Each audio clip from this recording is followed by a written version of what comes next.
미국 뉴욕 주지사 캐시 호컬의 전 부비서실장 순원 사건은 최근 미국 정치권에서 가장 민감하고 파장이 큰 사건 가운데 하나로 떠오르고 있습니다. 순원은 중국 정부를 위해 간첩 활동을 했고 비등록 외국 대리인 역할을 했다는 혐의를 받고 있습니다. 만약 유죄가 확정될 경우 그녀는 최소 20년 이상의 중형에 직면할 가능성이 있습니다. 40대를 넘긴 한 개인에게 이는 사실상 인생의 후반부 전체를 잃는 것과 다름없습니다. 그렇다면 순원은 도대체 무엇을 했던 것일까요? 검찰이 제시한 내용을 따라가다 보면 충격적이라는 말로도 부족합니다. 12월 10일은 순원 사건 심리 16일째이자 법정의 마지막 공판일이었습니다. 현재는 배심원 평일을 기다리는 단계입니다. 16일 동안 검찰은 법원에 10,000건이 넘는 기소 관련 자료를 제출했습니다. 검찰이 제기한 혐의는 외국 대리인 등록법 위반 및 공모 위반, 비자 사기, 외국인 밀입국, 자금 세탁 공모 등입니다.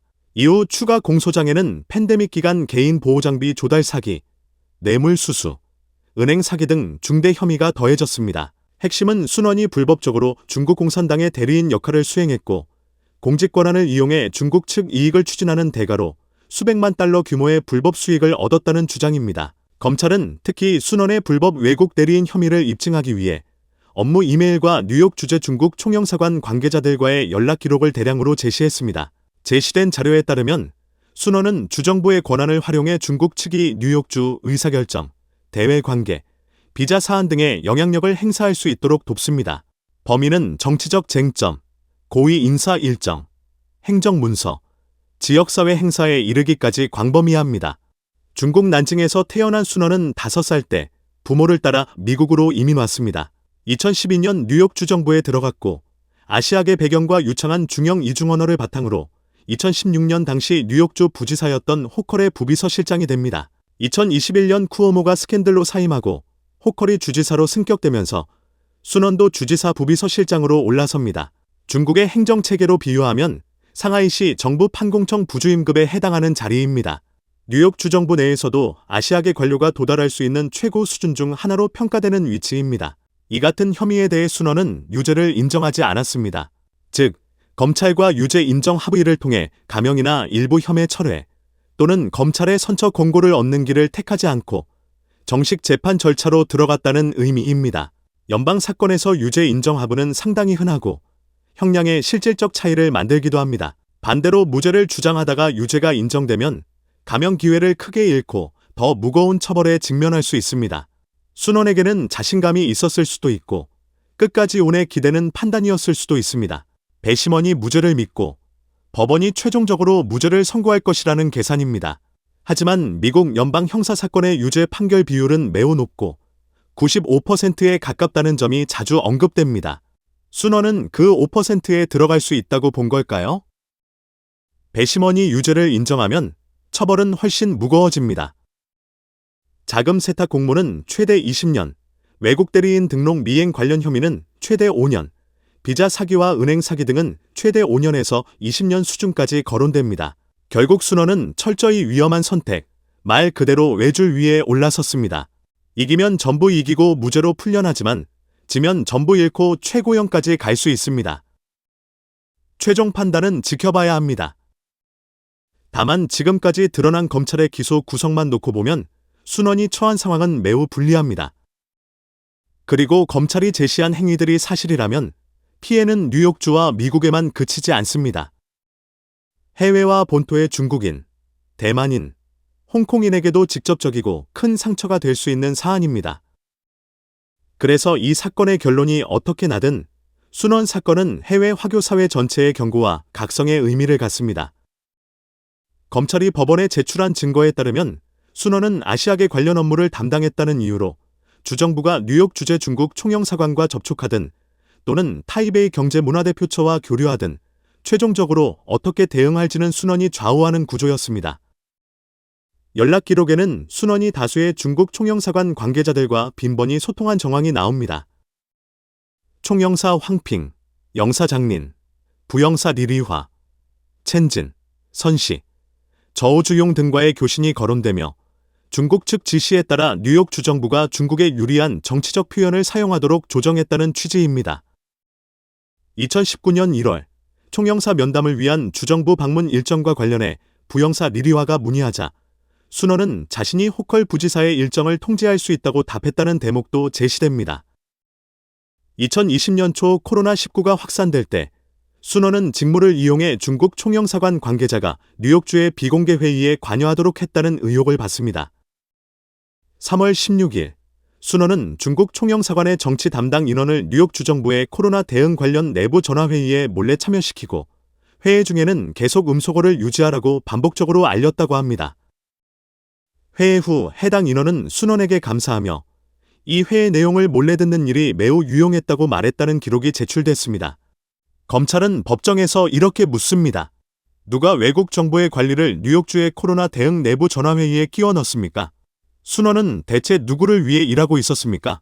여론 조성 측면에서도 의혹은 이어집니다. 중국이 뉴욕에 인공호흡기를 기증했을 때 순원은 쿠오모 주지사가 공개적으로 감사하도록 만들었다는 주장입니다. 2020년 4월 4일 쿠오모는 공개 성명과 트위터에서 총영사 황핑이 기증을 돕는 데 관여했다고 감사했습니다. 이후 황핑은 순원을 칭찬하며 쿠오모 주지사 관련 업무에서 순원이 비범한 성과를 보였다고 평가했다는 정황이 제시됩니다. 또 다른 관계자 첸지는 순원에게 주지사도 우리가 매우 성공적이었다고 말했다고 전했고 순원은 내가 주지사에게 무엇을 말해야 하는지 지도했다고 과시했다는 대화도 제출됐습니다. 2021년 1월 부영사 리리화는 쿠오모 주지사가 중국 설 인사 영상을 녹화해 줄 수 있는지 문의했고 순원은 호컬 부지사가 가능할 수 있다고 답했다고 합니다. 이후 총영사 황핑에게는 호컬의 연설문 작성자가 중국의 위구르 문제를 언급하려 한다는 점을 전하면서도 나는 절대로 그 언급을 허용할 수 없다고 말했다는 기록이 제시됩니다. 검찰이 제시한 통신 기록에 따르면 순원은 호컬의 연설문 내용을 총영사관 측에 사전 열람하도록 제공했고 그들의 요구에 따라 내용을 수정하는 데 협조했습니다. 목적은 호컬의 공개 발언에서 중국이 민감해하는 신장 위구르 인권 이슈가 언급되지 않도록 하는 것이었습니다. 실제로 호컬의 2021년 설 인사 영상은 이후 총영사관이 대회 공개했는데 신장 인권 관련 언급은 포함되지 않았다는 점이 지적됩니다. 1월 25일 순원은 호컬의 새 영상 파일을 당시 총영사 황핑에게 전송하면서 호컬이 쿠오모보다 더 말을 잘 듣는다고 자랑스럽게 메시지를 보냈다는 내용도 포함됩니다. 2023년 1월 이미 전년도에 노동국으로 이동한 순원은 총영사관의 요청에 따라 주지사 행정실을 통해 표창장을 비공식적으로 제작하도록 했다는 의혹을 받습니다. 이후 중국 총영사관의 신년 행사에서 순원은 노동국 부국장 신분으로 무대에 올라 연설했고 현장에서 황핑에게 그 표창장을 전달했습니다. 사진은 중국 총영사관 홈페이지에 게재됐다고 합니다. 조사 결과 해당 표창장은 주정부의 정상 절차를 거치지 않았고 시스템에도 기록이 남아있지 않았다고 합니다. 그리고 순원은 비공식적으로 도와준 동료에게 집 주소를 요구한 뒤 선물 바구니와 와인을 그 동료 집으로 보냈다는 정황도 제시됩니다. 검찰은 법정에서 순원이 뉴욕 시민과 공직선서에 대한 배신을 저질렀고 권력을 중국 정부에 팔았다고 강조했습니다. 대만과의 관계 처리에서도 핵심 쟁점이 드러납니다. 심리 자료는 미국이 대만과 공식 외교 관계를 맺고 있지는 않지만 연방정부와 주정부는 모두 안정적이고 공개적인 비공식 교류를 유지해왔다고 설명합니다.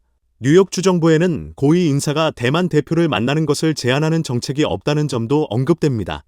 그럼에도 2016년부터 순원은 총영사관의 요구에 따라 대만 대표가 주정부와 접촉하는 것을 방해하는 역할을 장기간 수행했다는 의혹을 받습니다. 수법은 단계적으로 대만 측과 주정부의 접촉 수준을 낮추는 방식이었습니다. 전달 경로를 차단하고 비공식적으로 면담을 잡지 말라고 지시하고 대만 관련 행사에 축전을 내지 않게 하고 주지사가 대만계 미국인 전통 주간을 인정하는 것을 반대하고 팬데믹 기간 대만의 기부 이후 감사 통화를 지연시키고 격을 낮추는 방식 등이 제시됩니다. 2019년 7월 초 대만의 뉴욕 주재 외교기관 소속 부영사가 순원에게 대만 총통 차이잉원이 7월 12일 뉴욕을 방문할 예정이라고 알리면서 쿠오모 주지사가 환영 만찬에 참석할 수 있는지 문의했다고 합니다. 그런데 순원은 몇 분 안에 그 이메일을 중국 총영사관 정치처 책임자에게 전달했고 문자로 나는 이미 이를 막았다고 보냈다는 정황이 제시됩니다. 이후 순원은 대만 측의 변명을 대며 쿠오모가 당일 캐스킬 산지 일정이 있다고 했지만 실제로 그 일정은 전날이었다는 점이 지적됩니다.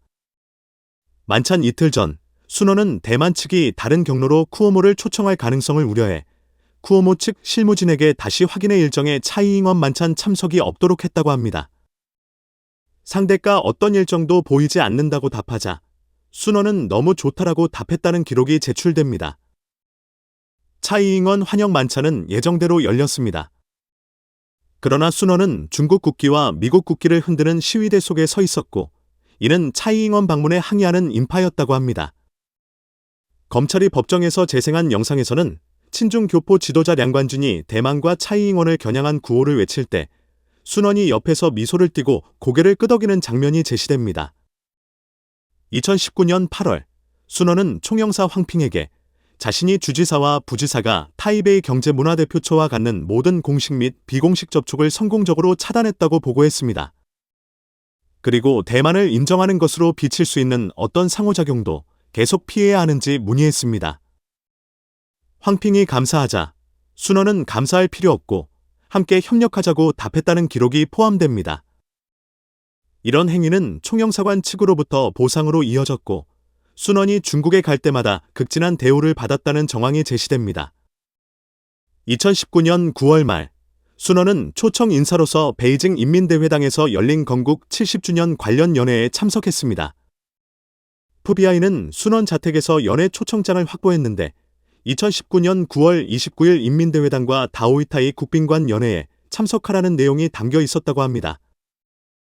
주최 측에는 중국의 정치협상회의, 통일전선부, 국무원 교무 관련 기관, 대만 사무, 홍콩 마카오 사무, 교포 연합 조직 등이 포함됐다고 제시됩니다. 2020년 4월에서 5월 사이 팬데믹 기간에 타이베이 경제문화대표처의 관주임은 주정부에 여러 차례 서한을 보냈습니다. 20만 개 마스크 기부, 부지사와의 통화, 공식 감사 표명 요청 등이었습니다. 관주임은 서한에서 대만 커뮤니티가 왜 대만이 뉴욕주에 기부했는데도 주정부의 공개 감사가 없느냐고 계속 묻고 있다고 적었습니다. 그러나 순원은 내가 전화하겠다, 나중에 답하겠다 같은 이유로 시간을 끌었다는 정황이 제출됩니다.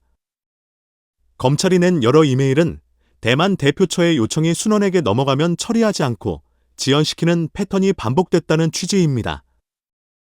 순원은 이런 방식으로 중국 측 일을 하면서도 동시에 뉴욕 중국 총영사관에 지속적으로 상황을 보고하고 영향력 행사를 돕고 호의를 표시하고 공을 과시하며 보상을 요청하는 움직임을 이어갔다는 것이 검찰의 주장입니다. 그 결과 순원은 황핑의 핵심 접촉 인물로 자리 잡았고 두 사람의 사적 교류도 촘촘했다는 정황이 제시됩니다. 순원은 난징 출신으로 난징 염소오리를 좋아한다고 알려졌고 황핑은 안의 출신이지만 개인 요리사 명목으로 난징 염소오리를 만들 줄 아는 요리사를 총영사관에 데려왔다는 설명이 나옵니다. 순원이 대사 황핑, 염소오리가 먹고 싶다고 문자 한 통을 보내면 염소오리가 순원과 부모의 집으로 배달됐다는 내용입니다. 검찰이 제기한 가장 놀라운 행위는 순원이 호컬의 서명을 사칭해 중국 대표단의 방미 초청장을 만들었다는 의혹입니다. 순원의 남편 후샤오는 뉴욕에서 해산물 사업을 운영했습니다. 중국에서 사업 기반을 넓히기 위해 순원은 일찍부터 허난 동양회전 회장 장푸인 그리고 미주 화인 기업인 연합회 회장 스간핑과 관계를 구축했다고 합니다. 2018년 초 장푸인과 스간핑의 주선으로 순원은 베이징에서 통일전선 개통이 주도한 전국 교포 관련 회의에 참석했습니다. 스간핑은 과거 미국 전 영부인 미셀 오바마가 묵었던 것으로 알려진 프레지던셜 스위트룸에 순원을 투숙시키도록 했다는 정황이 제시됩니다.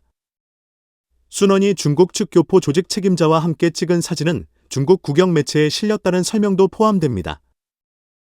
순원은 허난성과 뉴욕 주정부 사이의 가교 역할을 하겠다며 적극적으로 움직였다고 합니다. 허난성 정부와 통일전선부의 요구를 충족하기 위해 박미아는 중국 관료들에게 초청장을 여러 차례 사적으로 발급했고 호컬의 서명을 위조했다는 의혹이 제기됩니다. 2018년 3월 허난성 외사 관련 책임자 왕둥 등이 미국에 오기 위한 신청과 관련해 순원은 초청장을 직접 작성해 휴대전화로 주정부 이메일 계정으로 전송했다고 합니다. 문서 제목은 초청장 참고였고 수신인은 허난성 정치협상회의 부주석으로 표기됐으며 방문단 구성원들의 이름, 생년월일, 공식 직책이 첨부돼 있었다는 설명입니다. 2018년 6월 여러 허난 대표가 미국 입국 비자를 취득했고 신청 서류에서는 자신들을 공식 대표단으로 표기했습니다. 그리고 호커를 미국 내 연락 담당자로 적었으며 연락처로 순원의 개인 전화번호를 기재한 정황이 제시됩니다. 여기에는 작은 사파도 있습니다. 2018년 8월, 장부인은 허난성 지도부 앞에서 더 체면을 세우기 위해 순원에게 뉴욕주 쪽 그럴듯한 직함을 만들어 달라고 요청했다고 합니다. 순원은 사적으로 장부인에게 아시아계 미국인 자문위원이라는 명칭을 붙여 주정부 사무실 레터헤드로 증명서를 발급했지만 다른 사람에게 알리지 말라고 주의를 줬다는 대목이 제시됩니다. 2019년에도 순원은 허난성 외사 책임자 일행의 뉴욕 방문을 위해 또다시 가짜 초청장을 작성했다는 의혹을 받습니다. 장부인과 이메일로 연락하며 비자 신청을 지원하기 위해 초청장을 제공하겠다고 약속했습니다. 해당 초청장에는 허난성 정부가 뉴욕 소재 두 대학과 협력해 10억 달러를 투자하고 중국 허난의 분교 캠퍼스를 공동 설립한다는 내용이 적혀 있었다는 설명이 포함됩니다. 이 방문은 여러 차례 연기됐고 순원은 위조 서한을 반복적으로 재전송했다고 합니다. 최종적으로 허난 측은 미국 입국 비자를 취득했습니다. 2023년 허난성 인민대표단이 방미를 준비하면서 뉴욕 주정부에 다시 신청서를 제출했고 2018년 순원의 예수안을 예시로 첨부했습니다. 하지만 이번에는 문제가 드러났습니다. 순원은 이미 부비서실장이 아니었고 새로 된 아시아계 연락 담당자가 해당 신청 자료를 상급자에게 전달하면서 순원이 호컬의 서명을 위조한 사실이 노출됐다는 취지입니다. 그 결과 순원은 주정부에서 해고됐습니다. 검찰은 법정에서 순원이 제공한 호컬명의 서한을 제시하며 그 서명이 호컬 본인의 서명이 아니라 의도적으로 모사된 것이라고 주장했습니다. 호컬의 전 비서실장 루이스는 증인으로 출석해 자신이 10년 동안 호컬을 보좌했고 호컬의 서명에 매우 익숙하다고 진술했습니다. 그리고 순원이 발송한 초청 서한은 서명뿐 아니라 문서 상단 형식도 규정에 맞지 않았다고 지적했습니다. 후샤오의 바닷가재 사업, 고급차, 보석, 두 채의 고급 주택. 검찰은 다수의 증거를 통해 순원이 허난 측 인맥을 통해 남편 후샤오의 중국 바닷가재 시장 진출을 돕고 수백만 달러의 자금이 중국에서 후샤오 회사와 순원의 모친 명의로 개설된 은행 계좌로 송금됐다고 주장합니다. 2016년부터 장부인은 순원과 후샤오의 해산물 수출 사업을 논의했고 정저우 시장의 바닷가재의 수요가 매우 크며 허난 협력 파트너가 후샤오가 살아있는 바닷가재를 중국으로 수출하기를 원한다고 말했다는 정황이 제시됩니다. 2017년 3월, 장부인은 순원에게 뉴욕 무역 관련 공무원 신분으로 허난 정저우를 방문해 허난 국제투자무역박람회에서 연설해달라고 초청했습니다. 순원은 장부인에게 연설용 슬라이드를 전달했지만 뉴욕 무역 관련 공무원이라는 신분은 순원이 자칭한 것이었고 뉴욕주를 대표해 발언할 권한을 부여받은 적이 없었다는 점이 지적됩니다. 그 방문에서 순원은 가족 일행을 대거 동행했습니다. 순원 부부, 순원의 부모, 후샤오의 물류회사 등 총 8명이었고 허난 측이 전부 여행 경비를 부담하며 호텔, 회의, 특별 일정까지 마련해줬다는 설명이 나옵니다. 장부인은 또 후샤오가 허난 자유무역구와 도매시장 관계자들을 만나도록 주선하고 해산물 수입 협의를 돕고 통관 문제를 책임지고 처리하겠다고 약속했다는 정황도 포함됩니다. 검찰은 순원이 중국 관료와의 연결을 이용해 남편의 바닷가재 수출 사업을 성사시켰고 중국 측은 후샤오를 통해 수백만 달러 규모의 대가를 제공했다고 주장합니다. 후샤오는 자신의 사업 성공에 따른 정상 수익이라고 주장했지만 검찰은 해산물 전문가 스티브의 증언을 인용해 바닷가재 수출이 수백만 달러를 벌 수 있는 사업이 아니라고 반박했다는 취지입니다. 검찰은 또 이렇게 설명합니다. 후샤오는 2016년 수출을 시작할 때 경험이 전혀 없었고 운송 지연 50시간으로 바닷가재가 대량 폐기되는 사고도 있었다고 합니다. 하지만 순원이 허난 관료들과의 관계를 구축해 갈수록 통관 편의가 크게 개선됐고 사업도 함께 성장했다는 것입니다. 즉, 후샤오 사업의 진짜 경쟁력은 순원이 주정부에 재직하며 중국 측의 호감을 얻고 있었다는 점이었다는 결론입니다. 검찰은 추가로 2020년 팬데믹 기간 순원이 주정부에 2개의 방호장비 공급업체를 추천해 주정부로부터 4,400만 달러가 넘는 주문을 따내도록 도왔고 이후 부부가 약 230만 달러의 리베이트를 받았다고 주장합니다. FBI의 압수 목록에 따르면 중국에서 유입된 자금은 현금뿐 아니라 실물 자산으로 전환돼 있었습니다. 뉴욕 롱아일랜드에 400만 달러짜리 주택 한 채, 하와이 210만 달러짜리 콘도 한 채, 보석류, 그리고 페라리 한 대가 포함됐다는 설명입니다. 순원에 모친 순메이핑의 두 곳 주거지에서는 40만 달러의 현금도 발견됐다고 합니다. 검찰이 제시한 증거는 이 외에도 많지만 하나하나 나열하지 않더라도 이미 충분히 충격적입니다. 만약 이 혐의들이 사실이라면 순원은 자신의 후반 생애 전체를 대가로 치르게 될 가능성이 큽니다. 그리고 중국 공산당이 그녀를 위해 한마디라도 나서줄 가능성은 낮습니다. 기소 단계에서 중국 측이 가장 원하는 것은 미국 정부의 추가 지적을 피하기 위해 순원과의 연결을 끊고 거리를 두는 것이기 때문입니다. 현재 이 사건의 최종 판결이 어떻게 날지는 알 수 없습니다. 다만 어떤 결론이 나오든 이 사건은 미국 사회에 큰 영향을 주고 있습니다.